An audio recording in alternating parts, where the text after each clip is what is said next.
Hello everyone. Welcome to my YouTube channel. So today in this video we are going to discuss about the Fourier series, and this is given in your mathematical physics syllabus in the first unit for the third semester under CPCS course for BSc of the Fourier series. So what is Fourier series? Before coming to that point, I would like to remind you regarding the superposition principle that we studied in your wave and optics syllabus in the last semester. So let me draw one sine waveform.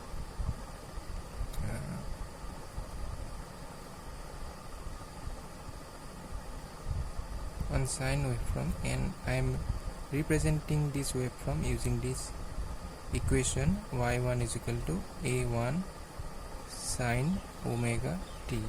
Okay, and another waveform, same sine waveform I am drawing but with different amplitude but having same frequency, so I can represent that one y2 a2 sine omega t. Okay, so this is the amplitude a2. So now if these two waves are allowed to superimpose, then what would be the result? The result would be like this.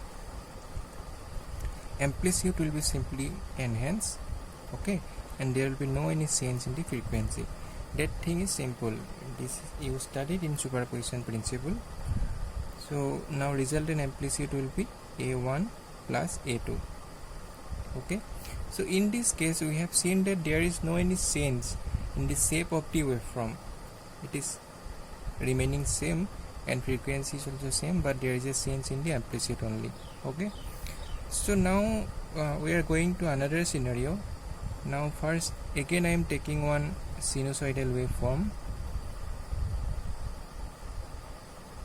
Now I am not writing these equations again and again, so we can write like this way. Okay, a1 sine omega t.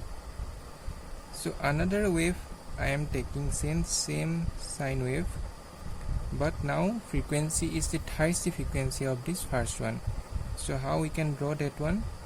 We have to accommodate three wavelength in this length. Okay, this is 1, this is 2, this is 3. Now there is a change in the amplitude and there is a change in the frequency. So what is the frequency? Thrice of this fundamental frequency. Now I am calling this is a fundamental frequency. So we can write this term sine omega 3 thrice 3, and there is a change in the amplitude. Since it is a thrice, therefore I am writing it is a a3. Okay, so now if these two waves are allowed to superimpose to each other, then what will be the result? So result would be like this.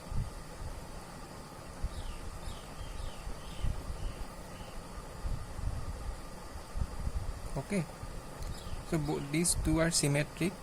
Ignore my drawing, and these two portions will be symmetric. Okay, so at this position there is the amplitude is not uniform, means it is going down, because why?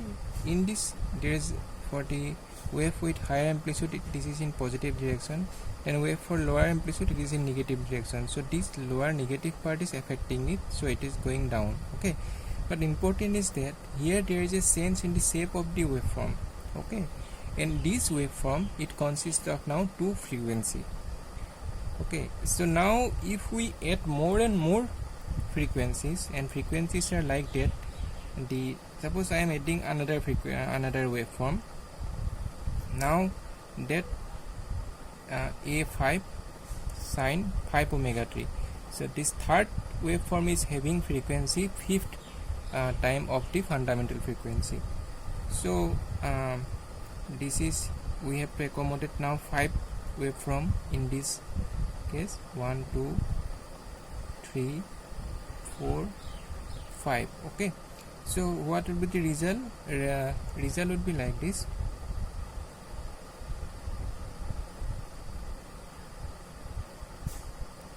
So if we do this thing for many times, suppose if we add sine 7 omega t, sine 9 omega t, odd multiples of this fundamental frequency, and we are allowed to superimpose all waves, then at the end, if we add infinite number of such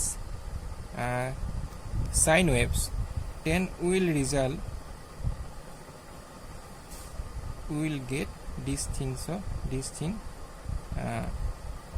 type of wave. Okay, so what is this?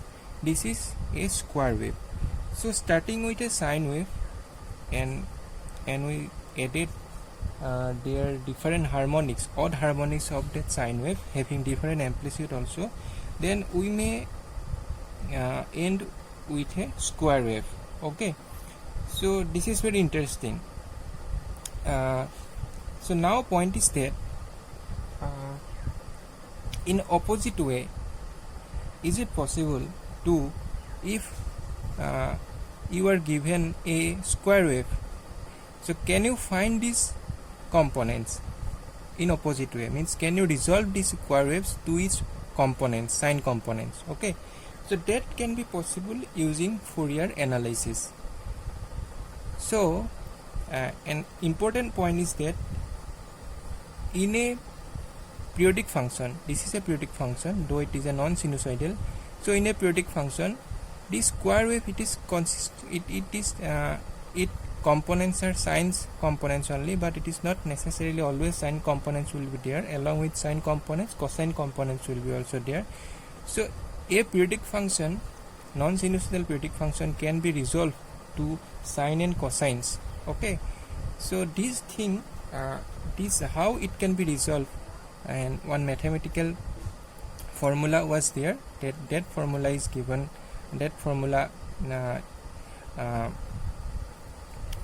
is used to find those components, and that is called Fourier series or Fourier expansion. Okay, so so as a definition, we can say that Fourier series, it represents a periodic function to its sine and cosine components. Okay, so and we can resolve any periodic function using this formula to its sine and cosine components. So that is the important thing. So this formula, Fourier series, this Fourier expansion or Fourier series formula, can be expressed in general way like that. Fx, this is the periodic function. Suppose fx is equal to a naught by 2 plus a naught, it is a constant which is called Fourier coefficient, and this is called DC component. Then summation n 1 to infinity an cos nx plus n infinity bn sin nx. Okay, so this an, a naught, bn, these are called Fourier coefficients. Okay, so in this case, using omega t, if we write, it will be like this: it will be ft, then a naught by 2 plus n1 an cos omega n t. Okay, this subscript not multiplied in with omega, then n infinity bn sin omega nt. So omega n is n omega. Okay, so if omega 1 means omega 2 means twice omega. Okay, so that way we can represent this series. So now this important is that we have to find these coefficients. Our main task is to find these Fourier coefficients. For suppose if you will be given a particular periodic function for which you have to find the Fourier series. In that case, using some formulae, we have to find these Fourier coefficients. So if you will be able to find this Fourier coefficients, then you will definitely find the Fourier expansion of that periodic function. Okay, so another important thing is that we cannot express or we cannot represent any periodic function using Fourier series. For that, some conditions are there. Some conditions should be satisfied that periodic function by that periodic function, which are called Dirichlet conditions. So in the next video I will discuss about the Dirichlet conditions. Okay, so